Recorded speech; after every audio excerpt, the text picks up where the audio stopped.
Yeni dini tədris müəssisələri, mədrəsələr açılacaq. Mədrəsələrdə məscidlər üçün din xadimləri hazırlanacaq.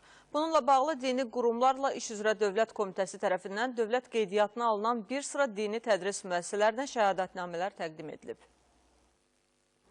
Bugün ölkədə 2000-dən çox məscid var. Azərbaycan tolerantlığı, multikultural ənənələrə sadiqliyi ilə bütün dünyaya örnək göstərilən ölkələrdəndir.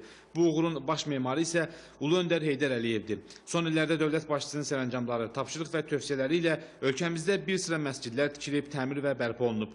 Bugün ölkədə dini maarifləndirmə və milli mənəvi dəyərlərin təbliği işini daha da gücləndirmək məqsədi ilə yerli icmalara maliyyə yardımı göstərilir və bu, müasir dünyada nadir rast gəlinən nümunədir.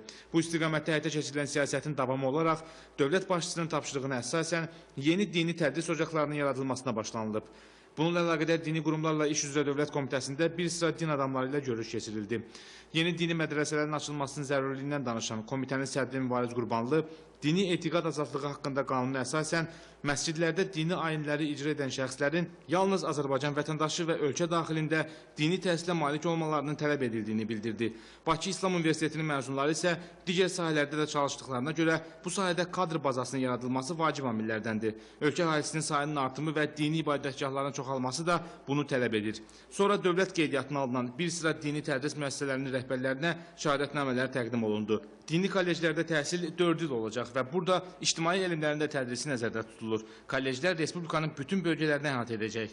Ölkə başçımız, cənab prezidentimiz İlham Əliyev cənablarının razılığı ilə Azərbaycanda yeni mədrəsələrin, dini tədris müəssisələrinin açılmasına icazə verildi, xüsusi qərar verildi və biz dindarlar bundan öz razılığımızı və sevincimizi bildiririk. Bu mədrəsələrdə, yəni bu kolleclərdə biz çalışacağıq, əsasən bu kadrlar məscidlərimiz üçün, birbaşa məscidlərimiz üçün olsun. Ona görə də burada əlbəttə dini dərslərin sayı və keyfiyyəti yüksək olacaqdır.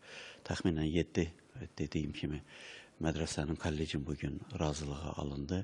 Azərbaycanda eyni zamanda bir neçə kollec də əvvəldən fəaliyyət göstərirdi. Beləliklə 10-11 təxminən mədrəsə Azərbaycanda fəaliyyət göstərmiş olacaqdır.